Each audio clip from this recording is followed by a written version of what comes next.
Roger Federer cements friendship with Rafael Nadal after reunion in Spain. Great sporting rivals often struggle to develop a friendship away from the heat of battle, but Roger Federer and Rafael Nadal are continuing to show mutual respect for each other after their tennis battles came to an end. Federer and Nadal won a stunning 42 Grand Slam titles between them, and that total may have been higher for both if they were operating in a different era of the sport. Initially, Federer was not welcoming of the young upstart, threatening his dominance at the top of the men's game, but the duo have since developed a strong bond, and that was confirmed as the Swiss star visited the Spaniard's Rafael Nadal Academy base. Images of Federer and Nadal spending time together warmed the hearts of fans of the duo, who were eventually overtaken by Novak Djokovic in the race to finish their careers with the most Grand Slam titles. The duo tagged Fedel by their fans clearly have a good relationship, and Nadal spoke about how that developed as he took part in Federer's farewell event at the Laver Cup in 2022. Images of Federer and Nadal spending time together warmed the hearts of fans of the duo, who were eventually overtaken by Novak Djokovic in the race to finish their careers with the most Grand Slam titles. The duo tagged Fedel by their fans clearly have a good relationship, and Nadal spoke about how that developed as he took part in Federer's farewell event at the Laver Cup in 2022. On court, we have completely opposite styles, and that's what probably makes our matches and our rivalry so big and interesting. I'm very proud to be part of his career in some way, but even happier to finish our career rivalry like friends after everything we shared on court as rivals.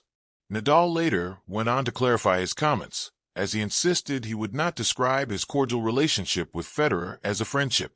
I wouldn't consider him a friend, but someone familiar, with whom I have a great relationship, Nadal stated. We have shared most of our careers. We have helped each other.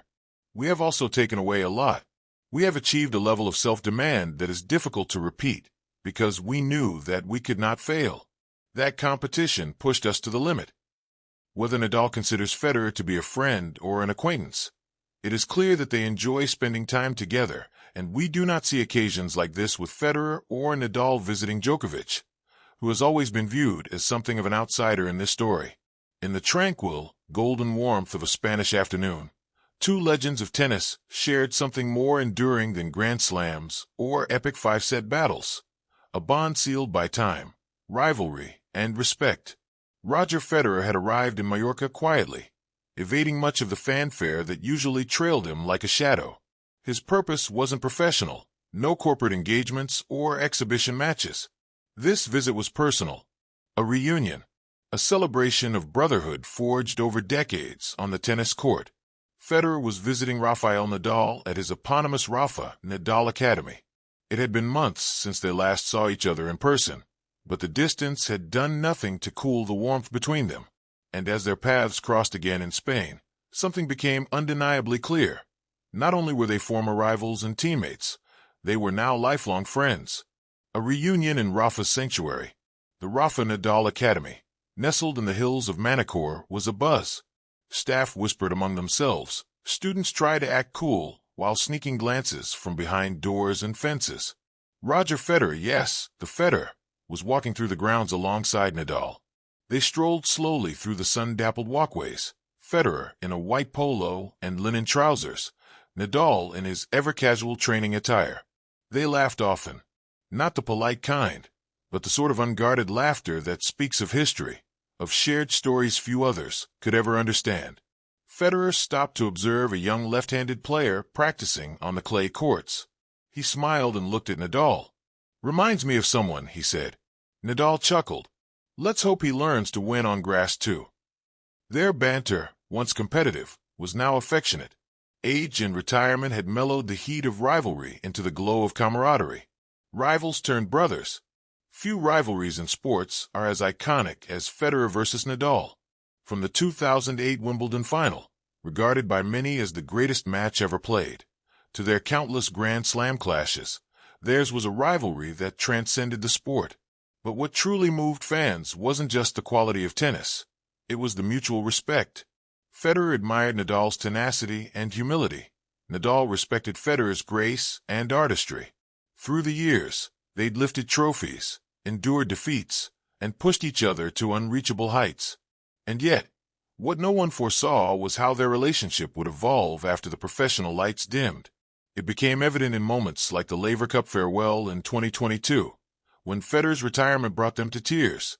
Sitting side by side, hand in hand, Federer's final match marked not the end of a career, but the beginning of a deeper friendship. This reunion in Spain wasn't about nostalgia. It was about something that could only happen after the dust of competition settled. Genuine connection. Conversations over tapas. Later that evening, away from cameras, Federer joined Nadal's family and close friends for dinner in Manacor. The long table on the terrace overlooked the sea. The air carried hints of rosemary and salt. The glasses clinked with Spanish wine, and plates of jamon, olives, and seafood made their rounds. Federer sat beside Nadal, relaxed, laughing, occasionally pointing at the sky as stars appeared one by one. They talked about life, Roger's kids, Rafa's newborn son, golf mishaps, and plans for the future. Tennis, curiously, was hardly mentioned. At one point, Nadal raised a toast. To rivals who made each other better, he began, and friends who remind each other what truly matters. The table fell silent for a moment, glasses in the air. Federer smiled. To our next chapter, amigo. The clinking that followed was more than ceremonial. It was a symbol of how something extraordinary had emerged from their shared past. A friendship that now meant more than all the silverware in the world. Inspiration for the next generation. The next morning, Federer surprised the Academy's young players with a visit to one of their training sessions. If they had been nervous the day before, now they were practically levitating. He didn't deliver a speech from a podium. Instead, he joined them on court, offering tips, encouragement, and even partaking in light rallies. Rafa stood on the sidelines, arms crossed, and grinning like a proud older brother.